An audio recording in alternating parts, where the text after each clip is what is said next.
We have to hold a eulogy for science because science is dead. Dr. Scott Atlas. Science Minecrafted itself over Corona-chan. Science is not supposed to be about intimidating or abusing or censoring data. There's never supposed to be an accepted view of science. That's right. You're supposed to be questioning everything. And if someone is questioning you, you're supposed to use evidence to shut them down.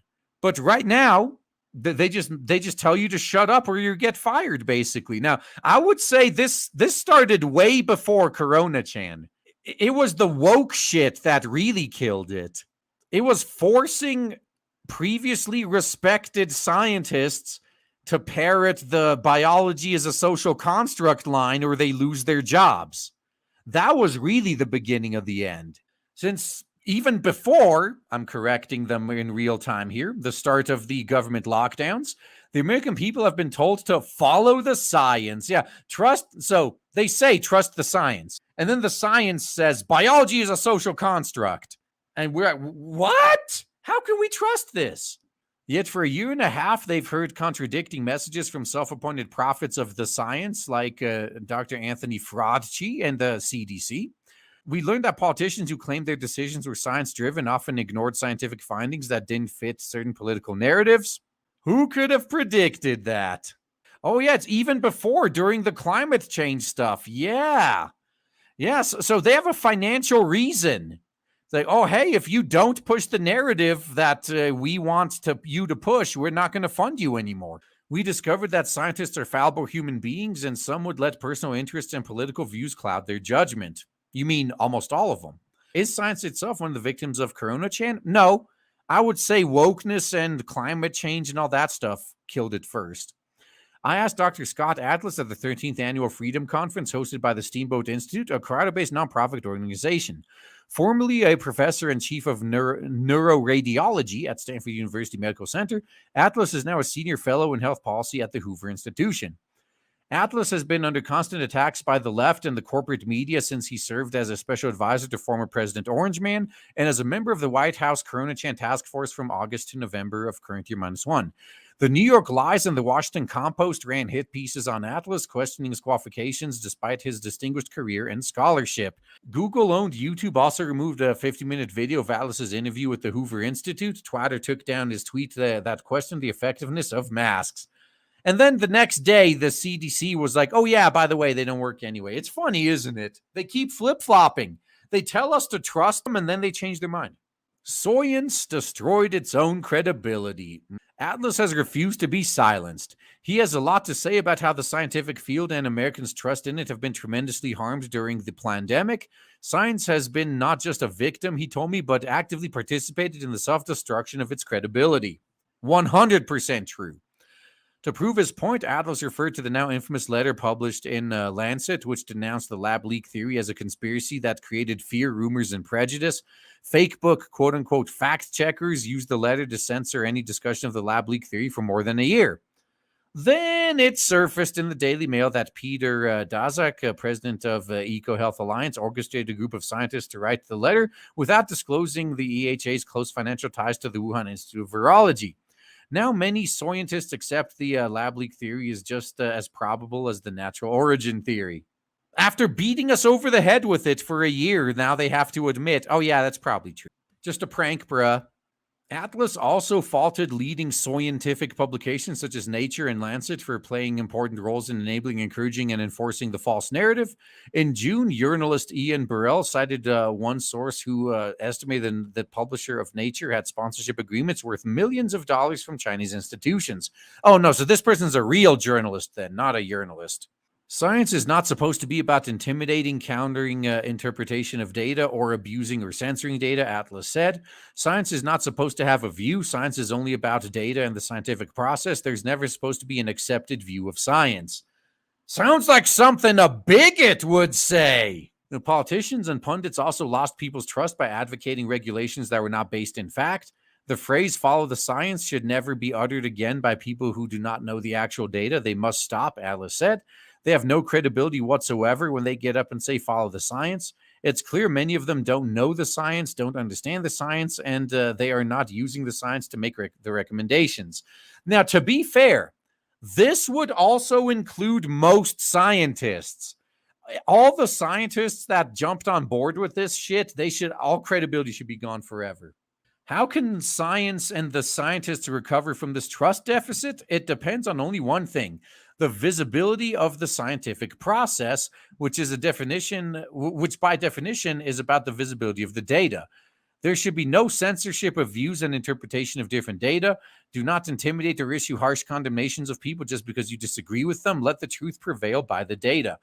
What if I told you they were already doing this, kinda?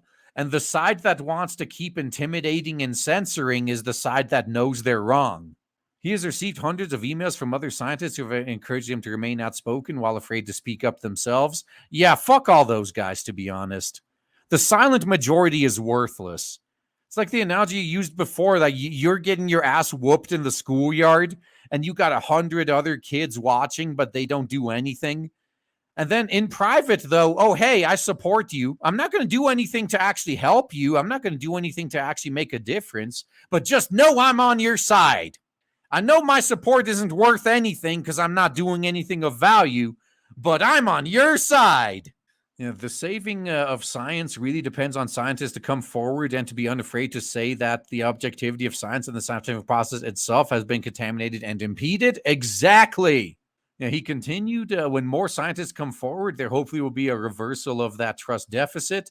There's no such thing as science without evidence being visible and debates being current. Science doesn't exist in any other way. So here's the problem, though. The longer these guys stay silent, the harder it'll be and the longer it'll take to regain any trust. Let's say the pendulum swings back tomorrow and suddenly all these scientists are on our side. To us, it seems like they're just following the trends. Whatever is the popular viewpoint at the time, they're going to get behind. How can we trust them? They're literally just doing and saying whatever they feel is best to advance their careers. It doesn't matter what's actually true. The only people I can trust are those who dared to speak the truth when it was bad for them to do so. Now, how can we do a better job of fighting back the next time our ruling class tries to send us into crisis mode?